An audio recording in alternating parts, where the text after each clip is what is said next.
ਵਾਹਿਗੁਰੂ ਜੀ ਕਾ ਖਾਲਸਾ ਵਾਹਿਗੁਰੂ ਜੀ ਕੀ ਫਤਿਹ। ਖੋਜ ਗੁਰਬਾਣੀ ਵਿੱਚ ਆਪ ਸਭ ਦਾ ਸਵਾਗਤ ਹੈ ਜੀ। ਸਭ ਨੂੰ ਜੀ ਆਇਆਂ ਜੀ। ਆਓ ਅਸੀਂ ਸਾਰੇ ਮਿਲ ਕੇ ਪਹਿਲਾਂ ਸ਼ਬਦ ਦਾ ਉਚਾਰਨ ਤੇ ਉਸ ਤੋਂ ਉਪਰੰਤ ਉਸਦੇ ਅਰਥ ਕਰਾਂਗੇ। ਸਿਰ ਰਾਗ ਮਹੱਲਾ ਤੀਜਾ। ਸਤਿਗੁਰੂ ਮਿਲੀਏ ਫੇਰ ਨਾ ਪਵੇ, ਜਨਮ ਮਰਨ ਦੁਖ ਜਾਏ। ਪੂਰੇ ਸ਼ਬਦ ਸਭ ਸੋਝੀ ਹੋਈ, ਹਰ ਨਾਮੇ ਰਹਿ ਅਸਮਾਏ। ਮਨ ਮੇਰੇ ਸਤਿਗੁਰ ਸਿਉ ਚਿਤ ਲਾਏ, ਨਿਰਬਲ ਨਾਮ ਸਦ ਨਵਤਨੋ। ਆਪ ਵਸੇ ਮਨ ਆਏ ਰਹਾਓ, ਹਰ ਜਿਉ ਰਾਖੋ ਆਪਣੀ ਸਰਨਾਈ। ਜਿਉ ਰਾਖੇ ਤਿਉ ਰਹਿਣਾ, ਗੁਰ ਕੇ ਸ਼ਬਦ ਜੀਵਤ ਮਰੇ।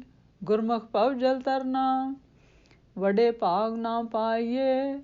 ਗੁਰਮਤਿ ਸ਼ਬਦ ਸੁਹਾਈ, ਆਪੇ ਮਨ ਵਸਿਆ ਪ੍ਰਭੂ। ਕਰਤਾ ਸਹਿਜੇ ਰਿਹਾ ਸਮਾਈ। ਇਕ ਨਾ ਮਨਮੁਖ ਸ਼ਬਦ ਨਾ ਪਾਵੇ, ਬੰਧਨ ਬੰਧ ਪਵਾਇਆ। ਲੱਖ 84 ਫਿਰ ਆਵੇ, ਬਿਰਥਾ ਜਨਮ ਗਵਾਇਆ। ਭਗਤਾਂ ਮਨ ਆਨੰਦ ਹੈ, ਸੱਚੇ ਸ਼ਬਦ ਰੰਗ ਰਾਤੇ। ਅਨ ਦਿਨ ਗੁਣ ਗਾਵੋ ਸਦ ਨਿਰਮਲ, ਸਹਿਜੇ ਨਾਮ ਸਮਾਤੇ। ਗੁਰਮੁਖੀ ਅੰਮ੍ਰਿਤ ਬਾਣੀ ਬੋਲੇ, ਸਭ ਆਤਮ ਰਾਮ ਪਛਾਣੀ। ਏਕੋ ਸੇਵਨ ਏਕ ਅਰਾਧੇ, ਗੁਰਮੁਖ ਕਥ ਕਹਾਣੀ। ਸੱਚਾ ਸਾਹਿਬ ਸੇਵੀਏ, ਗੁਰਮੁਖ ਵਸੇ ਮਨ ਆਏ।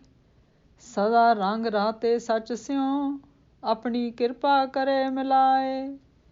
ਆਪੇ ਕਰੇ ਕਰਾਏ ਆਪੇ, ਇਕ ਨਾ ਸੁਤਿਆਂ ਦੇ ਜਗਾਏ। ਆਪੇ ਮੇਲ ਮਿਲਾਏ ਦਾ, ਨਾਨਕ ਸ਼ਬਦ ਸਮਾਏ।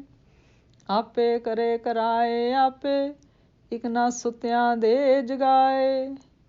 ਆਪੇ ਮੇਲ ਮਿਲਾਏ ਦਾ, ਨਾਨਕ ਸ਼ਬਦ ਮੇ ਸਮਾਏ। ਗੁਰੂ ਜੀ ਕਹਿੰਦੇ ਹਨ ਕਿ ਜੇ ਗੁਰੂ ਮਿਲ ਪਏ ਤਾਂ ਫਿਰ 84 ਲੱਖ ਜੂਨਾਂ ਵਾਲਾ ਫੇਰਾ ਨਹੀਂ ਪੈਂਦਾ। ਜਨਮ ਮਰਨ ਵਿੱਚ ਪਾਉਣ ਵਾਲਾ ਦੁੱਖ ਖਤਮ ਹੋ ਜਾਂਦਾ ਹੈ। ਪੂਰੇ ਅਭੁੱਲ ਗੁਰੂ ਦੇ ਸ਼ਬਦ ਵਿੱਚ ਜੁੜਿਆਂ ਸਹੀ ਜੀਵਨ ਦੀ ਸਮਝ ਆ ਜਾਂਦੀ ਹੈ। ਗੁਰੂ ਦੀ ਸ਼ਰਨ ਪੈਣ ਵਾਲਾ ਮਨੁੱਖ ਪਰਮਾਤਮਾ ਦੇ ਨਾਮ ਵਿੱਚ ਲੀਨ ਟਿਕਿਆ ਰਹਿੰਦਾ ਹੈ। ਹੇ ਮੇਰੇ ਮਨ, ਸਤਿਗੁਰ ਨਾਲ ਆਪਣਾ ਚਿੱਤ ਜੋੜ। ਗੁਰੂ ਦੀ ਸ਼ਰਨ ਪਿਆਂ ਹੀ ਪਰਮਾਤਮਾ ਦਾ ਨਾਮ ਸਦਾ ਨਵਾਂ ਨਵੀਨ ਲੱਗਦਾ ਹੈ ਅਤੇ ਪਰਮਾਤਮਾ ਆਪ ਹੀ ਮਨ ਵਿੱਚ ਆ ਵਸਦਾ ਹੈ। ਫਿਰ ਗੁਰੂ ਜੀ ਕਹਿੰਦੇ ਹਨ ਕਿ ਹੇ ਪ੍ਰਭੂ ਜੀ, ਤੂੰ ਸਾਨੂੰ ਆਪਣੀ ਸ਼ਰਨ ਵਿੱਚ ਰੱਖ। ਜਿਸ ਆਤਮਿਕ ਅਵਸਥਾ ਵਿੱਚ ਤੁਸੀਂ ਸਾਨੂੰ ਰੱਖੋਗੇ, ਉਸੇ ਤਰ੍ਹਾਂ ਹੀ ਅਸੀਂ ਰਹਾਂਗੇ।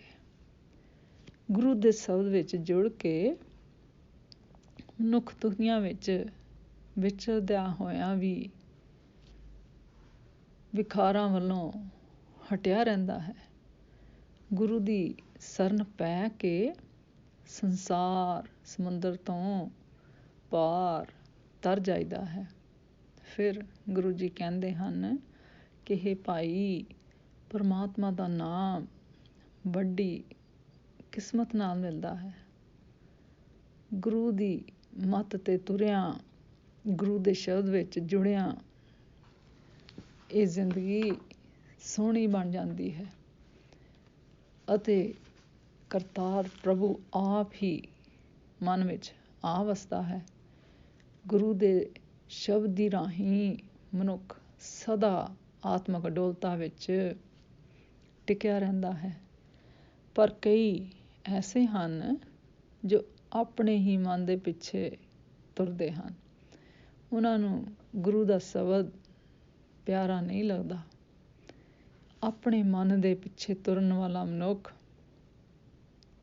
ਮਾਇਆ ਦੇ ਬੰਧਨ ਵਿੱਚ ਬੰਨ੍ਹ ਕੇ ਜਨਮ ਮਰਨ ਦੇ ਗੇੜ ਵਿੱਚ, ਭਾਵ ਆਵਾਗਮਨ ਵਿੱਚ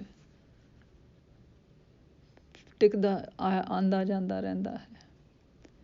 ਫਿਰ ਉਹ 1,84 ਜੂਨਾਂ ਵਿੱਚ ਮੁੜ ਮੁੜ ਕੇ ਜੰਮਦਾ ਮਰਦਾ ਹੈ ਅਤੇ ਆਪਣਾ ਮਨੁੱਖੀ ਕੀਮਤੀ ਜਨਮ ਵਿਅਰਥ ਵਿੱਚ ਹੀ ਗਵਾ ਲੈਂਦਾ ਹੈ। ਪਰਮਾਤਮਾ ਦੀ ਭਗਤੀ ਕਰਨ ਵਾਲੇ ਗੁਰਮੁਖਾਂ ਦੇ ਮਨ ਵਿੱਚ ਆਨੰਦ ਬਣਿਆ ਰਹਿੰਦਾ ਹੈ। ਉਹ ਸਦਾ ਸਿਰ ਪ੍ਰਭੂ ਦੀ ਸਿਫਤ ਸਲਾਹ ਦੇ ਵਿੱਚ, ਪ੍ਰਭੂ ਦੇ ਪ੍ਰੇਮ ਰੰਗ ਵਿੱਚ ਰੰਗੇ ਰਹਿੰਦੇ ਹਨ। ਉਹ ਸਦਾ ਹਰ ਵੇਲੇ ਪਰਮਾਤਮਾ ਦੇ ਪਵਿੱਤਰ ਅਤੇ ਨਿਰਮਲ ਗੁਣ ਗਾਉਂਦੇ ਰਹਿੰਦੇ ਹਨ, ਜਿਸ ਦੀ ਬਰਕਤ ਨਾਲ ਉਹ ਆਤਮਕ ਅਡੋਲਤਾ ਵਿੱਚ ਅਤੇ ਪ੍ਰਭੂ ਨਾਮ ਵਿੱਚ ਹੀ ਲੀਨ ਰਹਿੰਦੇ ਹਨ। ਫਿਰ ਗੁਰੂ ਜੀ ਕਹਿੰਦੇ ਹਨ ਕਿ ਗੁਰੂ ਦੇ ਸਨਮੁਖ ਰਹਿਣ ਵਾਲੇ ਮਨੁੱਖ ਸਾਰੀ ਸ੍ਰਿਸ਼ਟੀ ਵਿੱਚ ਪਰਮਾਤਮਾ ਨੂੰ ਵਸਦਾ ਪਛਾਣ ਕੇ ਆਤਮਿਕ ਜੀਵਨ ਦੇਣ ਵਾਲੀ ਪ੍ਰਭੂ ਦੀ ਸਿਫਤ ਸਲਾਹ ਦੀ ਬਾਣੀ ਉਚਾਰਦੇ ਰਹਿੰਦੇ ਹਨ, ਕਿਉਂਕਿ ਗੁਰੂ ਦੀ ਸ਼ਰਨ ਪੈ ਕੇ ਉਹ ਮਨੁੱਖ ਇੱਕ ਪਰਮਾਤਮਾ ਦਾ ਹੀ ਸਿਮਰਨ ਕਰਦੇ ਹਨ, ਪਰਮਾਤਮਾ ਦਾ ਹੀ ਆਰਾਧਨਾ ਕਰਦੇ ਹਨ ਅਤੇ ਉਸ ਪਰਮਾਤਮਾ ਦੀਆਂ ਹੀ ਕਥਾ ਕਹਾਣੀਆਂ ਕਰਦੇ ਹਨ, ਜਿਸ ਦੇ ਸਾਰੇ ਗੁਣ ਬਿਆਨ ਨਹੀਂ ਹੋ ਸਕਦੇ। ਇਹ ਭਾਈ, ਸਦਾ ਸਥਿਰ ਰਹਿਣ ਵਾਲੇ ਮਾਲਕ ਪ੍ਰਭੂ ਨੂੰ ਸਿਮਰਨਾ ਚਾਹੀਦਾ ਹੈ। ਜਿਹੜੇ ਮਨੁੱਖ ਗੁਰੂ ਦੀ ਸ਼ਰਨ ਪੈ ਕੇ ਪਰਮਾਤਮਾ ਦਾ ਨਾਮ ਸਿਮਰਦੇ ਹਨ, ਉਹਨਾਂ ਦੇ ਮਨ ਵਿੱਚ ਪ੍ਰਭੂ ਪਰਮਾਤਮਾ ਆ ਵਸਦਾ ਹੈ। ਫਿਰ ਗੁਰੂ ਜੀ ਕਹਿੰਦੇ ਹਨ ਕਿ ਉਹ ਵਡਭਾਗੀ ਗੁਰਮੁਖ ਸਦਾ ਪ੍ਰਭੂ ਦੇ ਪ੍ਰੇਮ ਵਿੱਚ ਰੰਗੇ ਰਹਿੰਦੇ ਹਨ, ਸਦਾ ਸਥਿਰ ਪ੍ਰਭੂ ਨਾਲ ਜੁੜੇ ਰਹਿੰਦੇ ਹਨ ਅਤੇ ਫਿਰ ਪ੍ਰਭੂ ਆਪਣੀ ਕਿਰਪਾ ਕਰਕੇ ਉਹਨਾਂ ਨੂੰ ਆਪਣੇ ਨਾਲ ਮਿਲਾ ਲੈਂਦਾ ਹੈ। ਪਰ ਇਹ ਸਾਰੀ ਖੋਜ ਪਰਮਾਤਮਾ ਦੇ ਆਪਣੇ ਹੀ ਹੱਥ ਵਿੱਚ ਹੈ। ਪ੍ਰਭੂ ਆਪ ਹੀ ਸਭ ਜੀਵਾਂ ਵਿੱਚ ਪ੍ਰੇਰਕ ਹੋ ਕੇ ਸਭ ਕੁਝ ਕਰਦਾ ਹੈ, ਆਪ ਹੀ ਜੀਵਾਂ ਪਾਸੋਂ ਕਰਾਉਂਦਾ ਹੈ। ਮਾਇਆ ਦੀ ਨੀਂਦ ਵਿੱਚ ਸੁੱਤੇ ਹੋਏ ਕਈ ਜੀਵਾਂ ਨੂੰ ਪ੍ਰਭੂ ਆਪ ਹੀ ਫਿਰ ਜਗਾ ਦਿੰਦਾ ਹੈ।